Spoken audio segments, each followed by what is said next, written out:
Welcome to the Nutrition SoundBytes podcast, a production of UCSF Student Health and Counseling Services. I'm Jessica Jones, your host and resident student health dietitian, and this podcast will use a science-based approach to answer all of your burning nutrition questions. Our goal is to help you live your healthiest life that you actually enjoy living. Want your question featured on the next episode? Email it to jessica.jones@ucsf.edu. Now, let's get to it.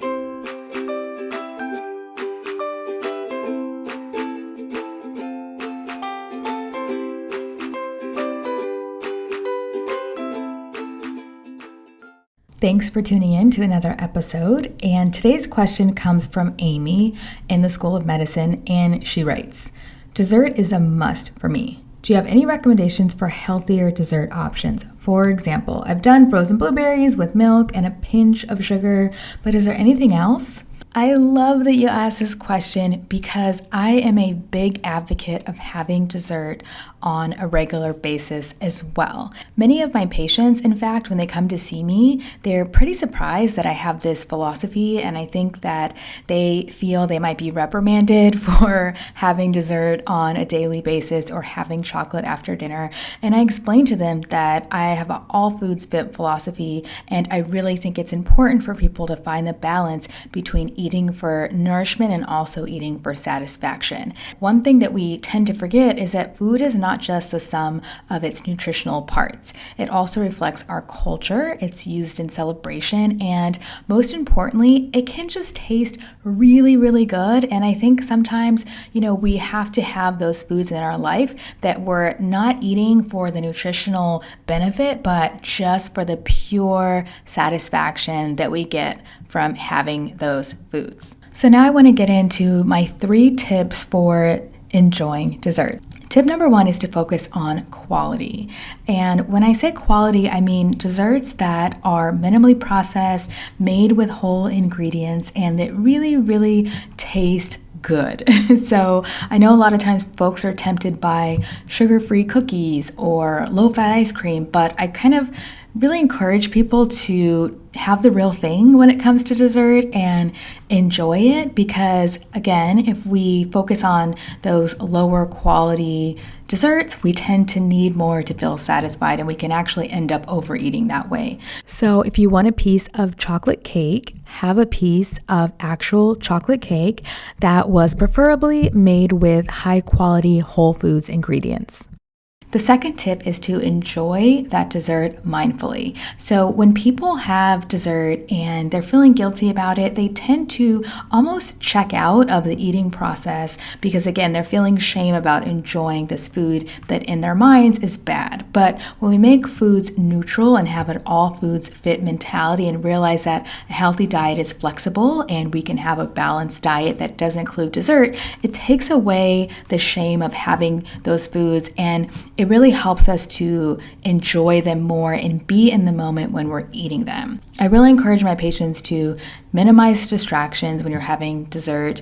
Really be present in the moment and engage all of your senses. So thinking about the taste, thinking about the way it looks, how it feels in your mouth, all of those different things help to make it a richer experience. And it's also a really good idea to just slow down. Because again, sometimes when it comes to eating foods that we might feel a little bit guilty about, even though you shouldn't, we tend to check out and eat really quickly. And before we know it, we're past the point of fullness and satisfaction, and we can end up feeling a little bit sick. So really try to force yourself to stay present and enjoy your dessert slowly. Now, for those wondering about portion sizes when it comes to dessert, the first thing I like to tell people is really practice mindful eating and eat up to the point of you feeling satisfied. One thing that I like to point out to my patients is that when they have something that's a special treat like a dessert, when you go overboard and you eat too much, you don't feel good. You can tend to feel sick or like you've overdone it. But then there's also that feeling when you are, craving chocolate and you have maybe one Hershey's Kiss and you're still craving more. So feeling satisfied is really finding that sweet spot, pun intended, where you're able to enjoy the food and not feel like you've overdone it or not had enough to feel satisfied. Now, if you're not sure what that is yet and you need a little bit more guidance to start, I always like to recommend if you're having dessert at home, let's say you're having ice cream or something of that nature, it's always a good idea to maybe start with a half a cup and see how you do from there. If you're going out to eat, typically restaurants will have really big portions when it comes to dessert. So I always recommend splitting the dessert portion with someone or a couple people at the table. Now, to make sure that I fully answer Amy's question, I want to give some suggestions for healthier dessert options.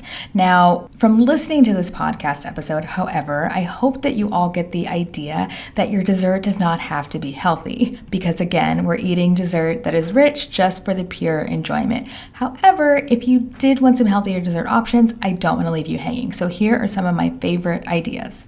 My first favorite healthy-ish dessert option is chocolate fruit kabobs.